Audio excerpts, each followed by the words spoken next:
বাংলাদেশের সর্বশেষ গুরুত্বপূর্ণ আপডেট সংবাদ আপনাকে স্বাগত। শুরুতেই সংবাদ শিরোনাম, পরে বিস্তারিত। শুরুতেই জানাবো, সারা দেশে জাহাজ ধর্মঘট। চাঁদপুর সহ সারা দেশে অনির্দিষ্টকালের জন্য জাহাজ ধর্মঘটের ডাক দিয়েছে পণ্যবাহী লাইটার জাহাজ শ্রমিকেরা। জাহাজের 7 মার্ডারের ঘটনায় মোহাম্মদ ইরফান 26 ছাড়া আরও খুনি রয়েছে দাবি করে তাদেরকে অতি দ্রুত গ্রেপ্তারের দাবিতে এই ধর্মঘট ডাকা হয়েছে। এরপর জানাবো, সচিবালয় অগ্নিকাণ্ড, আগের কমিটি বাতিল করে নতুন 8 সদস্যের কমিটি গঠন। সচিবালয় অগ্নিকাণ্ডের ঘটনা তদন্তে নতুন করে কমিটি গঠন করেছে সরকার। সেই সঙ্গে আগের 7 সদস্যের কমিটি বাতিল করা হয়েছে। বৃহস্পতিবার সন্ধ্যা 26শে ডিসেম্বর মন্ত্রিপরিষদ বিভাগের এক নির্দেশনায় সব তথ্য জানানো হয়েছে। জানাবো, কুকুরের মরাদেহ প্রমাণ করে সচিবালয়ে আগুন ষড়যন্ত্র, বললেন সার্জিস আলম। বৈষম্য বিরোধী ছাত্র আন্দোলনের অন্যতম সমন্বয়ক, জুলাই শহীদ স্মৃতি ফাউন্ডেশনের সাধারণ সম্পাদক ও জাতীয় নাগরিক কমিটির মুখ্য সংগঠক সার্জিস আলম বলেছেন, সচিবালয়ে আগুন শুধুমাত্র আমাদের 2 সহযোদ্ধা আসিফ মাহমুদ ও নাহিদ ইসলামের রুমে লাগানো হয়েছে। সেখানে কুকুরের মরাদেহই প্রমাণ করে এটি একটি ষড়যন্ত্র। এদিকে ট্রাক চাপায় ফাইটারের মৃত্যু, চালক হেলপার কারাগারে। সচিবালয়ে আগুন নিভানোর সময় ট্রাক চাপায় ফাইটার মোহাম্মদ সোহানুর রহমান নয়নের মৃত্যুর ঘটনায় করা মামলায় গ্রেপ্তার ট্রাক চালক বেলাল হোসেন ওরফে সুমন ও হেলপার মোহাম্মদ ফরাদকে কারাগারে পাঠানোর আদেশ দিয়েছে আদালত। জানাবো, দেশে ফিরে ঐক্যবদ্ধ হওয়ার আহ্বান ব্যারিস্টার রাজ্জাকের। শেখ হাসিনা সরকারের ক্রমাগত চাপে দেশ ছাড়া প্রায় 1 যুগ পর দেশে ফিরে সুপ্রিম কোর্টের সিনিয়র অ্যাডভোকেট ও জামাত ইসলামের সাবেক সহকারী secretary general barrister Abdur Razzaq বলেছেন, হজরত শাহজালাল আন্তর্জাতিক বিমানবন্দরে নামার পর তিনি সবাইকে ঐক্যবদ্ধ হওয়ার আহ্বান জানিয়েছেন এবং যারা বিদেশে এখনো পড়ে রয়েছে তাদেরকে দেশে এসে শক্ত হাতে আওয়ামী লীগ দমনে কাজ করার আহ্বান জানিয়েছেন। এবং সর্বশেষ জানাবো, মহারাষ্ট্রে 17 বাংলাদেশি গ্রেপ্তার। ভারতের মহারাষ্ট্রে 17 বাংলাদেশিকে গ্রেপ্তার করা হয়েছে। মহারাষ্ট্র পুলিশের সন্ত্রাস দমন শাখা অ্যান্টি টেররিজম বা এটিসি তাদের গ্রেপ্তার করেছে। বৃহস্পতিবার 26শে ডিসেম্বর ভারতীয় সংবাদ মাধ্যম আনন্দবাজারের এক প্রতিবেদনে সব তথ্য জানানো হয়েছে। প্রিয় দর্শক, এতক্ষণ শুনছিলেন সংবাদ শিরোনাম, এবারে বিস্তারিত। তবে তার আগে বন্ধুরা, অনুরোধ থাকবে এই সংবাদটিতে একটি লাইক দিন। এই চ্যানেলে আপনি নতুন হয়ে থাকলে আমাদের সংবাদটি দেখতে দেখতে চ্যানেলটি সাবস্ক্রাইব করে রাখুন, যাতে করে বন্ধুরা আমাদের পরবর্তী লেটেস্ট আপডেট সংবাদগুলো সবার আগে আপনার কাছে পৌঁছে যায়। কমেন্ট করে আপনার মূল্যবান মতামত জানিয়ে দিন আপনি বিশ্বের কোন দেশ থেকে বা বাংলাদেশের কোন স্থান থেকে আমাদের সংবাদটি দেখছেন এবং শুনছেন। এবারে বিস্তারিত। সারা দেশে জাহাজে ধর্মঘট। চাঁদপুর সহ সারা দেশে অনির্দিষ্টকালের জন্য জাহাজ ধর্মঘটের ডাক দিয়েছে পণ্যবাহী লাইটার জাহাজ শ্রমিকেরা।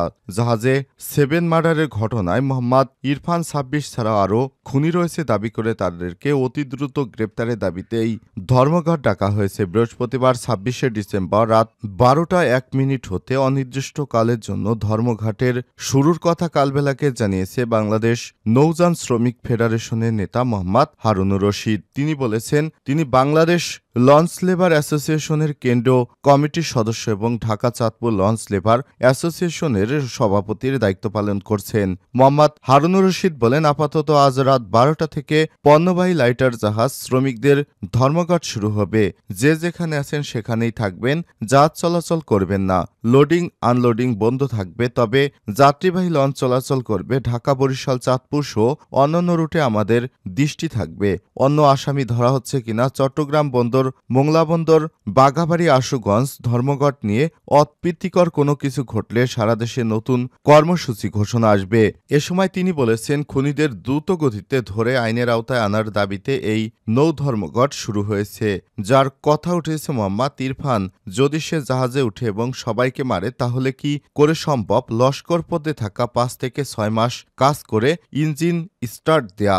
এটা কোনো মতেই সম্ভব নয়। তিনি ব্যাখ্যা দিতে গিয়ে বলেন, যদি মেনেও নেই যে ইরফান ইঞ্জিন একাই স্টার্ট দিয়েছিল, সে কি করে আবার গ্রিজও কন্ট্রোল করলো, আবার 2 থেকে 3 ঘন্টা জাহাজ চালালো এবং খালেও নিয়ে গেল, আবার নোঙর উঠিয়ে দিল, নোঙর উঠিয়ে জাহাজ আবার খালে নিয়ে অ্যাঙ্কর করেছে। একজন ব্যক্তির পক্ষে এটা করা অসম্ভব। এ সময় তিনি আরো বলেন, একটি জাহাজে গ্রিজ এবং ইঞ্জিনে অনেক লোকের প্রয়োজন, জাহাজের অন্যান্য কাজেও কয়েকজন লোক প্রয়োজন।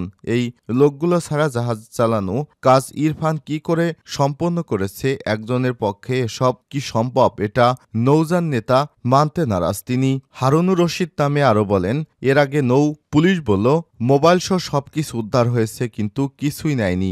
এখন র্যাব দিয়ে জজ মিয়া নাটক সাজানো হলো কেন? এ সময় তিনি হাস্যকৌতুক করে বলেন, গণমাধ্যমে দেয়া বক্তব্যে দেখলাম র্যাব একজন দিয়া জাহাজ চালালো, তাও আবার সেই জাহাজের ক্যাপ্টেন বা মাস্টার নেই। যেই জাহাজ মিয়ার নাটক সাজানো হলো এটা খুবই দুঃখজনক। উল্টো নৌযান শ্রমিক নেতাদের উত্তেজিত করে দিল এই নাটক সাজিয়ে। সুতরাং এদেরকে দ্রুত সময় গ্রেপ্তার না করলে তারা অনির্দিষ্টকালের এই পরিবহন ধর্মঘট বন্ধ করবে না। সচিবালয় অগ্নিকাণ্ড, আগের কমিটি বাতিল করে নতুন ৮ সদস্যের কমিটি। সচিবালয় অগ্নিকাণ্ডের ঘটনায় নতুন করে কমিটি গঠন করেছে সরকার। সেই সঙ্গে আগের ৭ সদস্যের কমিটি বাতিল করা হয়েছে। বৃহস্পতিবার ২৬শে ডিসেম্বর মন্ত্রিপরিষদ বিভাগের এক নির্দেশনায় সব তথ্য জানানো হয়েছে। ৮ সদস্যের নতুন কমিটিতে স্বরাষ্ট্র মন্ত্রণালয়ের জ্যেষ্ঠ সচিব নাসিমুল গনিকে প্রধান করা হয়েছে।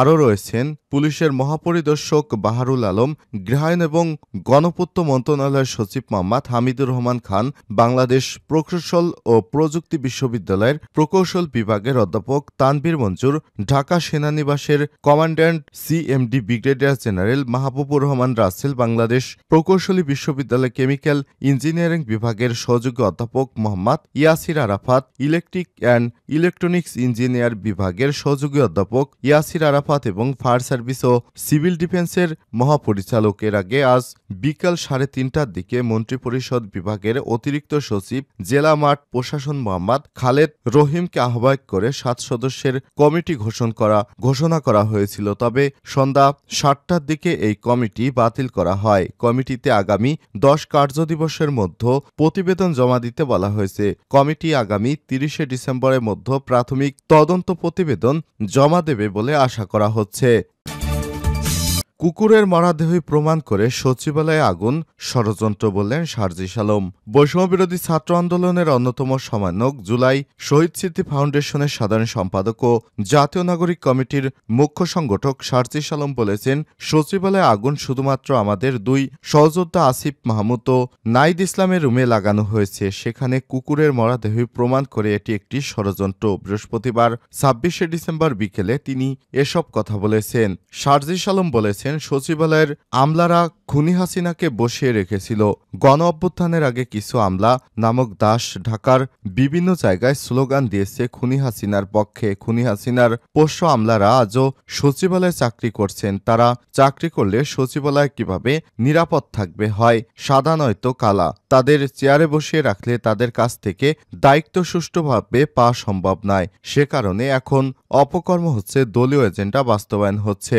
এ সময় তিনি আরো বলেছেন, ছাত্র জনতার অভ্যুত্থানকে পুঁজি করে মামলা বাণিজ্য ও চাঁদাবাজির মাধ্যমে মানুষকে জিম্মি করা হচ্ছে।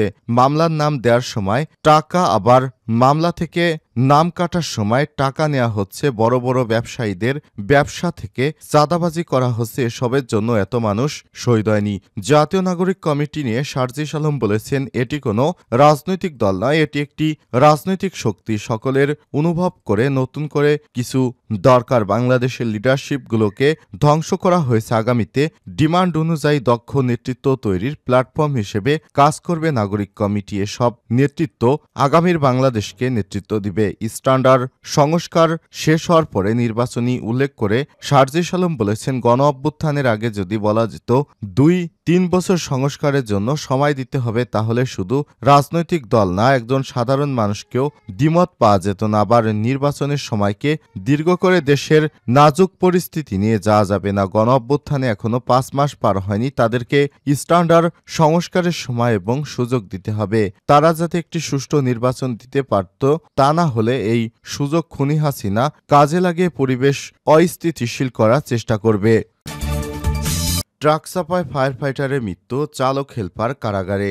সচিবালয়ে আগুন নেভানোর সময় ট্রাক চাপায় ফায়ার ফাইটার মোহাম্মদ সোয়ানুরজামান নয়নের মৃত্যুর ঘটনায় করা মামলায় গ্রেপ্তার চালক বেলাল হোসেন ওরফে সুমন ও হেলপার মোহাম্মদ ফরাদকে কারাগারে পাঠানোর আদেশ দিয়েছে আদালত। বৃহস্পতিবার ২৬শে ডিসেম্বর মামলার তদন্ত কর্মকর্তা সাভার থানার সাব ইন্সপেক্টর আমিরুল ইসলাম তাদের আদালতে হাজির করে কারাগারে আটক রাখার আবেদন করেন। আবেদনের পরিপ্রেক্ষিতে ঢাকার মেট্রোপলিটন ম্যাজিস্ট্রেট মিনহাজুর রহমানের আদালত তাদের কারাগারে পাঠানোর আদেশ দিয়েছে। মোহাম্মদ সোয়ানুর রহমান নয়নের মৃত্যুর ঘটনায় ফায়ার সার্ভিস সিভিল ডিফেন্সের স্টেশনের এপি মোহাম্মদ রুহুল আমিন মোল্লা বাদী হয়ে সড়ক পরিবহন আইনে মামলাটি দায়ের করেছেন। মামলার এজাহারে বলা হয়েছে, বৃহস্পতিবার রাত ২টার দিকে সচিবালয়ে আগুন লাগে। এ সময় খবর পেয়ে ফায়ার সার্ভিসের থেকে টিম সেখানে যায়। এরপর রাত ৩টা ১০ মিনিটের দিকে ফায়ার সার্ভিসের ডেলিভারি হোস নিয়ে সচিবালয়ের মেইন গেটের সামনে রাস্তা পার হওয়ার সময় গুলিস্তান 0 পয়েন্ট হতে কারণ বাজার ট্রাকে আসামিরা দ্রুত বেপরোয়া গতিতে চালিয়ে ফায়ার সার্ভিসের ফাইটার মোহাম্মদ সোয়ানুর রহমান চয়নকে চাপা দেয়। তখন নয়নের মাথাসহ শরীরের বিভিন্ন স্থানে গুরুতর আঘাতপ্রাপ্ত হয়। তাকে তাৎক্ষণিক আমিসহ আমাদের সহকর্মীরা উপস্থিত লোকজনের সহায়তায় তাকে উদ্ধার করে চিকিৎসার জন্য ঢাকা মেডিকেল কলেজ হাসপাতালে নেওয়া হলে হাসপাতালের জরুরি বিভাগে কর্মরত ডাক্তার পরীক্ষা নিরীক্ষা করে তাকে মৃত ঘোষণা করে।